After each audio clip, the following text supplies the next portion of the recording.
Example number 4, anti-symmetric circuit. Find the effective capacitance between A and B in the network shown. So, between these 2 points we have to find capacitance. There are 5 capacitors, so it forms a Wheatstone network, but is it balanced? First check that. 2C, C, C, 2C. 2C by C, if you take it is 2, C by 2C if you take half. So, this and this are not equal, so it is not balanced. So, it is a unbalanced Wheatstone bridge.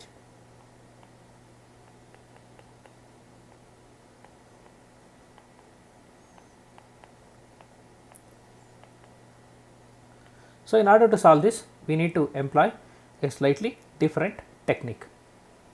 So, what I will do is, so let us assume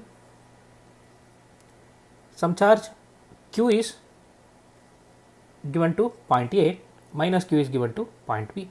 So, that is A is connected to positive of battery, B is connected to negative of battery. So, charge supplied by A is q, charge supplied by B is minus q. Then the left plate of 2C, let us say it takes charge q1, left plate of C takes q2. Then by symmetry, this 2C, right side 2C if you take, the right plate should get minus q1, left plate should get plus q1. The same way, right plate of right side C should give you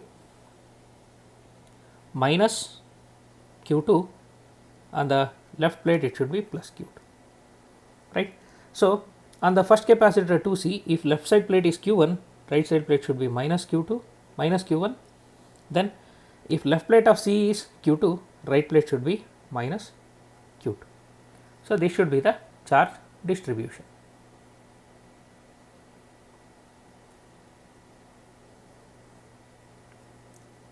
Now, from this we can find the charge distribution on central capacitor 2C.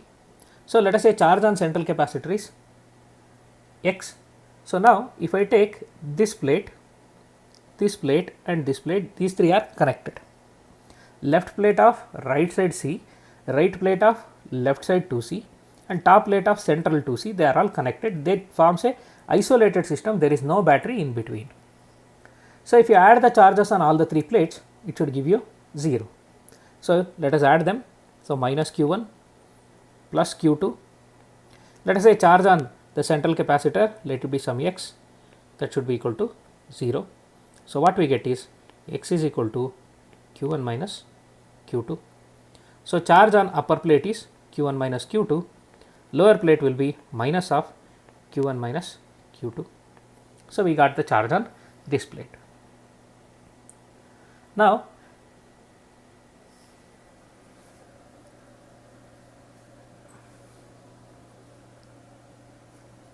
let us take the potential differences.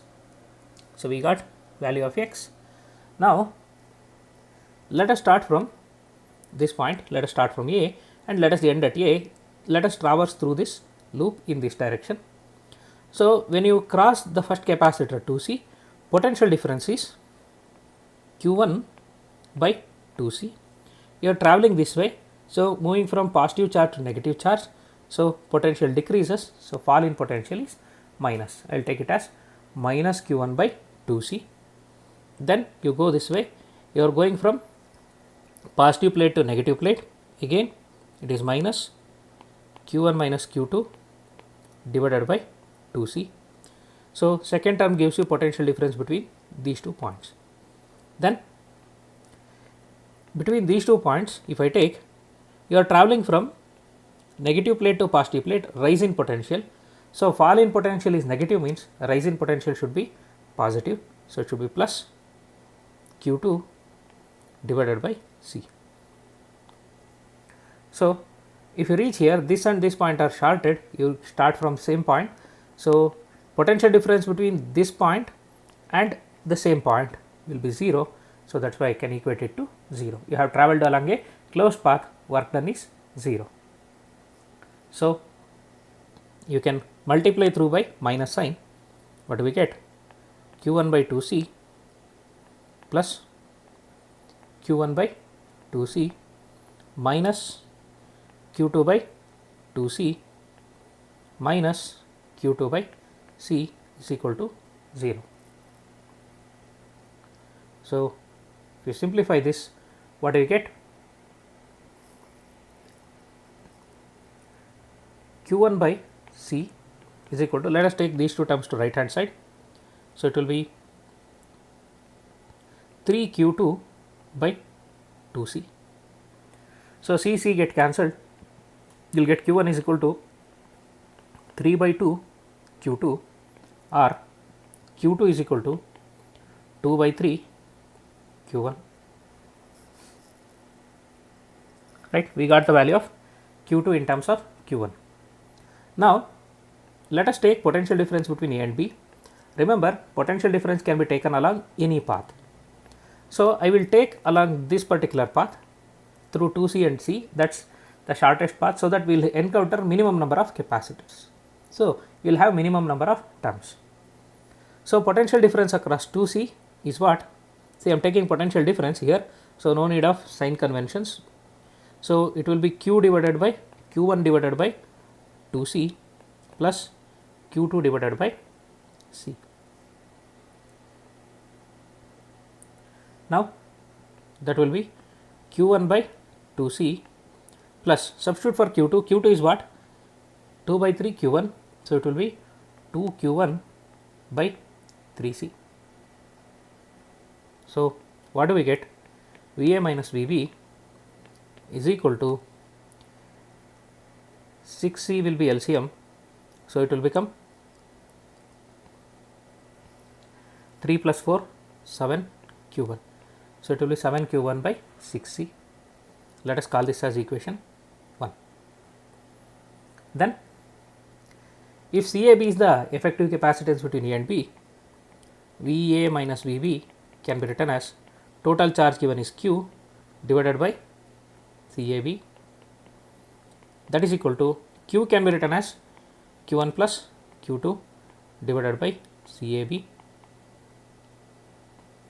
So, VA minus VB is equal to, substitute for Q2, that is 2 by 3 Q1. So, it will be 2 by 3 plus 1,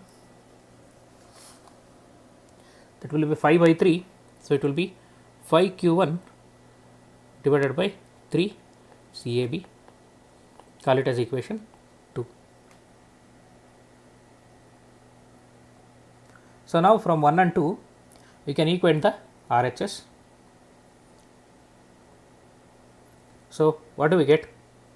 5 Q1 by 3 CAB is equal to 7 Q1 by 6C. So, 3 ones are 3 twos are. So, Q1 get cancelled. You will get 1 by CAB is equal to 7 by 10C. So, CAB is equal to 10C by 7. So, this should be the effective capacitance.